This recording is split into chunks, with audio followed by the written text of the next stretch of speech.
For me, one of the most challenging and also valuable parts of Quakerism is that we are asked to seek and follow God's will for our lives, and to do that in community with other people.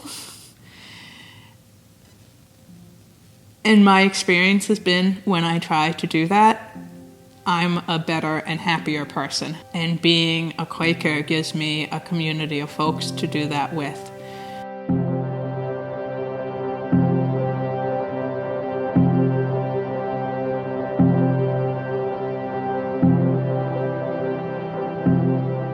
I'm a Quaker because it supports me by reminding me that I grow when I'm on my edge, and that when I get to my edge, I'm not alone. But there are others also who are out there trying to do the right thing.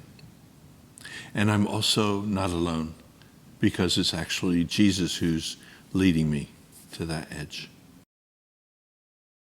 When I discovered the Religious Society of Friends and this incredible belief system, not just belief, but practice, way of being, that all people are, have inherently that of God within them. I said, those are my people. This makes sense. This is real. I'm a Quaker because it offers me spiritual practices that invite me to grow. I am most at home in a community that cares about creating a culture of peace, a community that invites me to consider my own life with as much self-honesty as I can gather, and then supports me on a path toward greater honesty and greater intimacy with God. The Quaker practice of recognizing the divinity of everything just really speaks to me.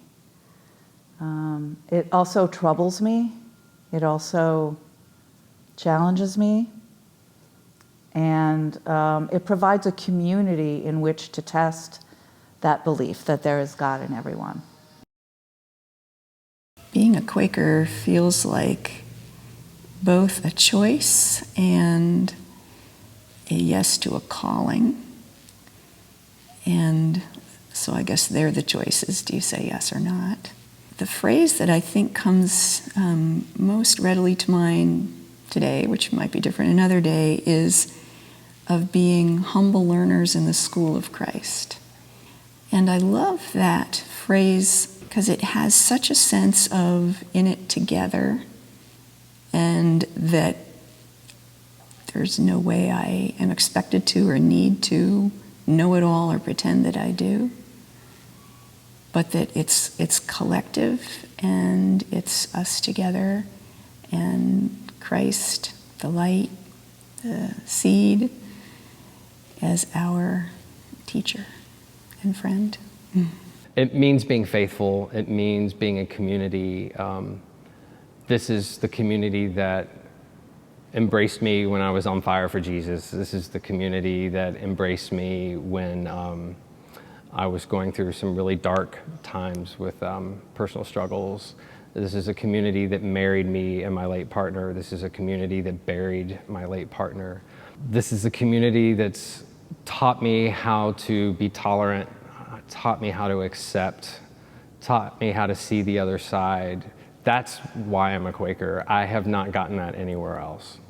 I choose to call myself a Quaker because I want to identify with this tribe. I want to identify with this living community that is doing its best to simultaneously honor the past, be fully present now, and radically change the world going forward in the future.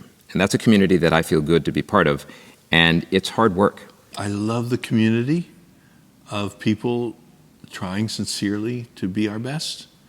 And I love it that it's a community that allows me to be a Jesus person and at the same time doesn't exclusively demand that of its members. And so we can have theological diversity, we can have diversity of language in the way we describe our experience, and we can learn from each other in that way as well. I'm here at 1216 Arch Street in Philadelphia, Pennsylvania. The Friends Journal offices are in this building right behind me, and we just survived our second nor'easter of early March. Just wanted to say thank you for watching this QuakerSpeak video. We release new videos every Thursday. You can subscribe to the project by clicking this button over here. You can support the project for as little as $1 per video with this button below me. You can see all the videos we've ever released down here. Hope you have a great Thursday.